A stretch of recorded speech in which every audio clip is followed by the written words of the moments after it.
BBC বাংলার অধিবেশন প্রবাহতে আপনাদের স্বাগত। আজ আপনাদের সাথে লন্ডন স্টুডিও থেকে আছি মানসী বড়ুয়া।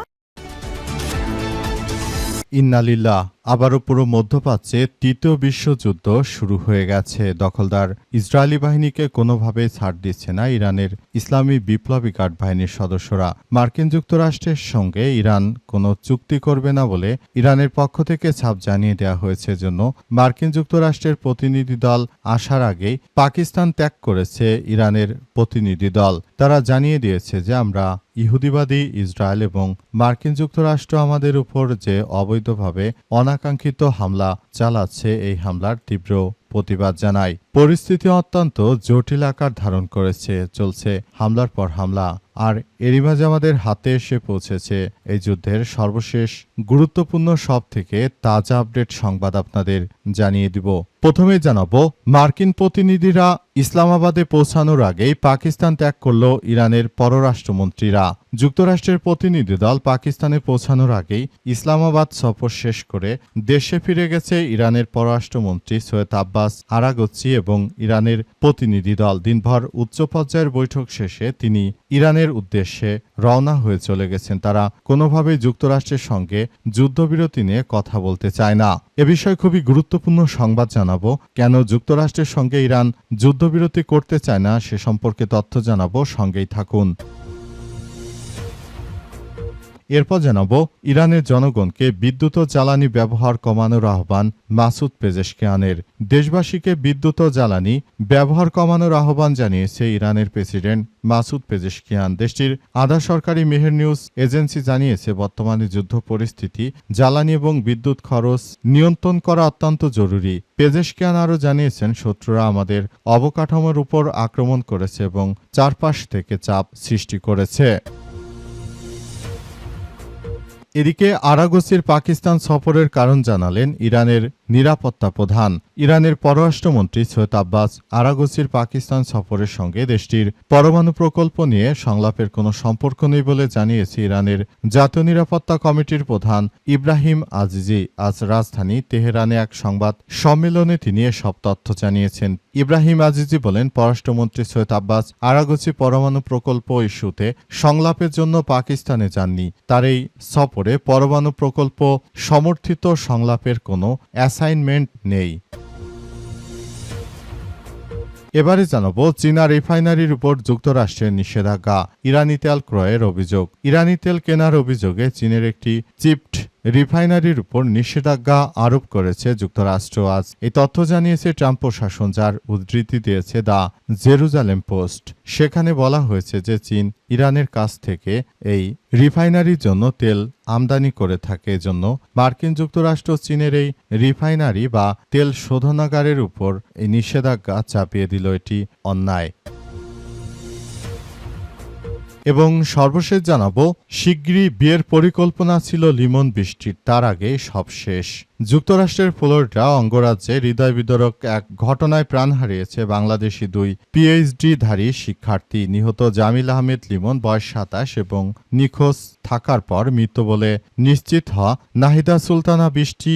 এরই মধ্যে প্রেমের সম্পর্ক ছিল এবং তারা শীঘ্রই বিয়ের পরিকল্পনা করছিলেন বলে জানা গেছে। লিমনের ভাই জুবায়ের আহমেদের বরাত দিয়ে সিএনএন জানিয়েছে যে পরিবারের সঙ্গে আলাপকালে লিমন বৃষ্টির প্রশংসা করতেন এবং তাদের সম্পর্কের কথাও জানিয়েছিলেন। প্রিয় দর্শক, এতক্ষণ শুনছিলেন সংবাদ শিরোনাম, এবারে বিস্তারিত।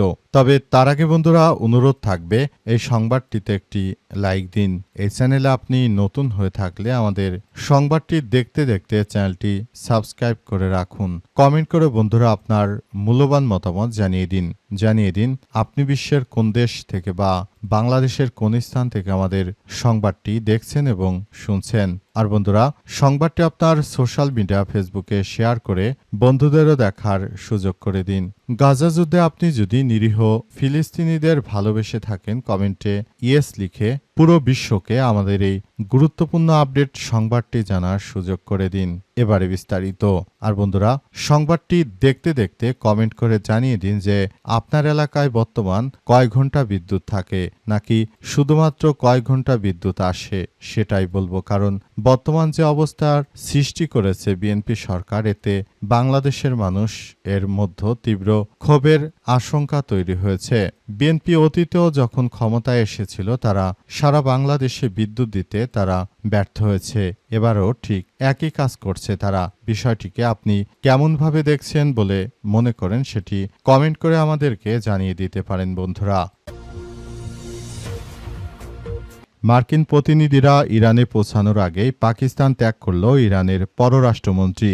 যুক্তরাষ্ট্রের প্রতিনিধি দল পাকিস্তানে পৌঁছানোর আগেই ইসলামাবাদ সফর শেষ করে দেশ ত্যাগ করেছে ইরানের পররাষ্ট্রমন্ত্রী সৈয়দ আব্বাস আরাগচি। আজ দিনভর উচ্চ পর্যায়ের বৈঠক শেষে তারা ইরান এর প্রতিনিধি দল পাকিস্তান ত্যাগ করেছে। তারা জানিয়েছে যে আমরা মার্কিন যুক্তরাষ্ট্রের সঙ্গে কোনো ধরনের আলাপ আলোচনায় বসব না। তারা এও নিশ্চিত করেছে যে বর্তমান সময়ে মার্কিন যুক্তরাষ্ট্র যেভাবে ইরানের নিরীহ নাগরিকদের উপর এই হত্যাকাণ্ডের ঘটনা ঘটিয়ে যাচ্ছে এটি কোনোভাবে আসলে গ্রহণযোগ্য হতে পারে না। পুরো বিশ্বজুড়ে দখলদার ইসরায়েলি বাহিনী এবং মার্কিন যুক্তরাষ্ট্র তারা যে ধরনের অন্যায় কার্যক্রম শুরু করেছে এটি আমাদের সবার জন্য অত্যন্ত দুঃখজনক হলেও সত্য যে এটি আসলে কোনোভাবে মেনে নেওয়া যায় না। সারা বিশ্ব জুড়ে যখনই জায়নবাদী ইহুদিবাদী ইসরায়েলিরা এই ধরনের কার্যক্রম শুরু করেছিল তখনই মুসলিম বিশ্বের একমাত্র ইরানি এই কার্যক্রম থেকে আসলে পরিস্থিতি মোকাবেলার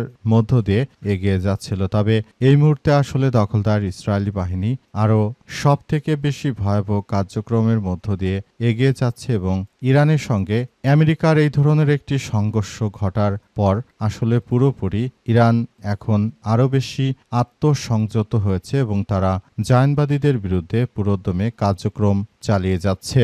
ইরানের প্রতিনিধি দল আমেরিকার সঙ্গে কোনো ধরনের আলাপ আলোচনায় বসবে না বলে তারা ছাপ জানিয়ে দেওয়ার পরই এমন একটি ঘটনা ঘটল। এই ঘটনার মধ্য দিয়ে আসলে সবকিছু মার্কিন যুক্তরাষ্ট্রের উলট পালট হয়ে গেছে। তারা ইরানের জন্য কোনো কিছুই আর করতে পারছে না। ইরানের জনগণকে বিদ্যুৎ ও জ্বালানি ব্যবহার কমানোর আহ্বান। মাসুদ পেজেশকিয়ানের দেশবাসীকে বিদ্যুৎ ও জ্বালানি ব্যবহার কমানোর আহ্বান জানিয়েছে ইরানের বর্তমান প্রেসিডেন্ট মাসুদ পেজেশকিয়ান। দেশটির আধা সরকারি বার্তা সংস্থা এই ধরনের কথা বলেছেন। তিনি বলেন, শত্রুরা আমাদের বিভিন্ন অবকাঠামোতে হামলা চালিয়ে যাচ্ছে এবং তারা আমাদের উপর আশপাশ থেকে অনেক বেশি প্রেশারাইজ করার চেষ্টা চালিয়ে যাচ্ছে, যাতে করে আসলে পরিস্থিতি খুবই জটিল আকার ধারণ করে এবং পুরো বিশ্বজুড়ে দখলদার ইসরায়েলি বাহিনী যে ধরনের কার্যক্রম চালিয়ে যাচ্ছে এটি কোনোভাবেই সম্ভব নয়। দখলদার ইসরায়েলি বাহিনী এবং মার্কিন যুক্তরাষ্ট্র তারা শুরু থেকে যেভাবে কার্যক্রম চালিয়ে যাচ্ছে এটি আসলে কোনোভাবেই সম্ভব নয়। পরিস্থিতি যতই জটিল আকার ধারণ করুক না কেন ইরান কখনো এই দখলদারদের কাছে আত্মসমর্পণ করবে না বলে জানিয়েছেন মাসুদ পেজেশকিয়ান। তিনি তাই দেশবাসীকে উদাত্ত আহ্বান জানিয়েছেন যে আপনারা প্রয়োজনের অতিরিক্ত কোনো জিনিসই ব্যবহার করবেন না। আমাদের যে সম্পদ রয়েছে এগুলো দিয়ে আমরা শত্রুদেরকে মোকাবেলা করব এবং আমরা ভবিষ্যতের জন্য একটি শক্তিশালী রাষ্ট্র কাঠামো গড়ে তোলার প্রচেষ্টা হিসেবে আমরা এগিয়ে যাব বলে জানিয়েছেন তিনি। এবং তিনি আরও জানান যে আমাদের সবাইকেই যুদ্ধ জয়লাভ করার ক্ষেত্রে সবাইকে একতাবদ্ধভাবে কাজ করতে হবে এবং সারা বিশ্ববাসীকে আমরা একসঙ্গে নিয়ে কাজ করব, যাতে করে ভবিষ্যতে অত্যন্ত গুরুত্বপূর্ণ এই বিষয়গুলো অত্যন্ত জটিল কোনো বিষয়ের মধ্যে রূপান্তরিত না হয় সেসব বিষয় নিয়ে আমরা খুবই আশাবাদী বলে জানিয়েছেন তিনি। আরাগচির পাকিস্তান সফরের কারণ জানালেন ইরানের নিরাপত্তা প্রধান। ইরানের পররাষ্ট্রমন্ত্রী সৈয়দ আব্বাস আরাগচি পাকিস্তানে সফরে গিয়েছেন এবং পাকিস্তানের সঙ্গে বিভিন্ন বিষয় নিয়ে তারা আলাপ আলোচনা করেছে। পাকিস্তান আগামীতে একটি সুন্দরভাবে রাষ্ট্র পরিচালনা করছে এবং তারা ভবিষ্যতে ইরানকে একটি সমৃদ্ধশালী রাষ্ট্র তৈরিতে তারা সহযোগিতা করবে। তারা ভবিষ্যতে ইরানকে নিয়ে একটি সুন্দরভাবে পৃথিবীটা গড়ে তুলতে চায় বলে নিশ্চিত করেছে তারা এবং পুরো বিশ্বজুড়ে তারা আবারও আসলে পরিস্থিতিটাকে অত্যন্ত সুন্দরভাবে গড়ে তুলতে চায়। পুরো পরিস্থিতি খুবই জটিল আকার ধারণ করেছে এবং সবকিছু তছনছ করে দেওয়া হচ্ছে। মধ্যপ্রাচ্য জুড়ে জায়নবাদীরা যে ধরনের কার্যক্রম আসলে তারা শুরু করেছে এটি কোনোভাবেই মেনে নেওয়া যায় না। পরিস্থিতি অত্যন্ত জটিল আকার ধারণ করেছে। মধ্যপ্রাচ্য সহ সারা বিশ্ব জুড়ে দখলদার ইসরায়েলি বাহিনী যে ধরনের কার্যক্রম তারা শুরু করেছে এটা কোনোভাবেই মেনে নেবে না ইরান। এজন্য পাকিস্তানকে সব বিষয় জানানোর জন্যই মূলত ইরান এই বিষয়গুলো সামনে নিয়ে এসেছে। পাকিস্তানের পক্ষ থেকে আজ আরও বিভিন্ন বিষয় নিয়ে কথাবার্তা বলা হয়েছে এবং জানানো হয়েছে যে পাকিস্তান সবসময় ইরানের পাশে থাকবে। বাংলাদেশ সহ বিশ্বের বিভিন্ন দেশ ইসলামিক রাষ্ট্র হলেও কিন্তু ইরানের পাশে কেউ না দাঁড়ালেও শুধুমাত্র পাকিস্তানের যারা বর্তমান নেতৃত্ববৃন্দ রয়েছে তারা এই যুদ্ধ বন্ধ করার জন্য সবথেকে বড় ভূমিকা পালন করেছে। পাকিস্তানের প্রধানমন্ত্রী শেহবাজ শরীফ ইরানের পররাষ্ট্রমন্ত্রী সৈয়দ আব্বাস আরাগচিকে কাছে পেয়ে তাকে বুকে জড়িয়ে ধরেন এবং বর্তমান পরিস্থিতিতে তিনি খুবই উদ্বেগ জানিয়ে বলেছেন যে বর্তমান সময়ে সব থেকে ইহুদিবাদী ইসরায়েল যে ধরনের কার্যক্রম আসলে চালিয়ে যাচ্ছে পুরো মুসলিম বিশ্বকে তারা ধ্বংসস্তূপে পরিণত করতে চায়। সারা বিশ্বজুড়ে ইহুদিবাদী ইসরায়েল ও মার্কিন যুক্তরাষ্ট্র যে ধরনের কার্যক্রমগুলো চালিয়ে যাচ্ছে এটি কখনোই আসলে মেনে নেওয়া যায় না। পুরো মধ্যপ্রাচ্য জুড়ে ইহুদিবাদীদের বিরুদ্ধে তাই ইরানের এই সর্বাত্মক আক্রমণ চলবে বলে নিশ্চিত করা হয়েছে। চীনা রিফাইনারির উপর যুক্তরাষ্ট্রের নিষেধাজ্ঞা, ইরানি তেল ক্রয়ের অভিযোগ। ইরানি তেল কেনার অভিযোগে চীনের একটি টিপড রিফাইনারির উপর নিষেধাজ্ঞা আরোপ করেছে যুক্তরাষ্ট্র।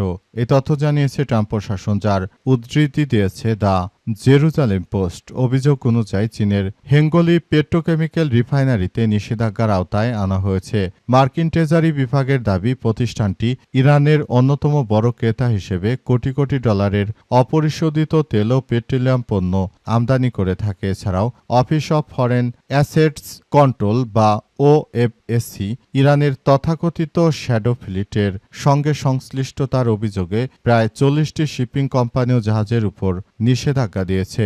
এই পদক্ষেপের তীব্র বিরোধিতা করেছে চীন। ওয়াশিংটনে অবস্থিত চীনা দূতাবাস এক বিবৃতিতে যুক্তরাষ্ট্রের এই ধরনের একতরফা ও অবৈধ নিষেধাজ্ঞা আন্তর্জাতিক বাণিজ্যের উপর বড় ধরনের ক্ষতি বলে নিশ্চিত করেছে চীন। চীন জানিয়েছে যে ইহুদিবাদী ইসরায়েল ও মার্কিন যুক্তরাষ্ট্র তারা যে ধরনের মিথ্যাচার করছে চীনের বিরুদ্ধে এটা সৃষ্টিকর্তা সইবে না। চীন শুরু থেকেই তারা একটি সহানুভূতি অবস্থান করে তারপর চলতে চায় এবং তারা একটি সুন্দর রাষ্ট্র বিনির্মাণে বদ্ধপরিকর। এজন্য তারা এভাবে রাষ্ট্র পরিচালনার ক্ষেত্রে নিজেদেরকে আরও এক ধাপ এগিয়ে নিয়ে যাচ্ছে। দখলদারেরা শুরু থেকে যে ধরনের কার্যক্রম আসলে চালিয়ে যাচ্ছিল সেই কার্যক্রম থেকে এখন বেরিয়ে আসতে বাধ্য হয়েছে। আগামীতে যেন মার্কিন যুক্তরাষ্ট্র একতরফাভাবে বিশ্ব বাণিজ্যে তারা যে ধরনের একচেটিয়া প্রভাব বিস্তার করতে চায় সেটি যেন সম্ভব না হয়, সেসব বিষয় নিয়ে তারা খুবই কার্যকর ভূমিকা পালন করছে। আশা করা হচ্ছে আগামীতে হয়তো দখলদার ইসরায়েলি বাহিনীরা তারা এই ধরনের কার্যক্রম তারা করতে পারবে না। পুরোপুরি তাদেরকে নস্যাৎ করে দিয়েছে ইরানের ইসলামী বিপ্লবী গার্ড বাহিনীর সদস্যরা।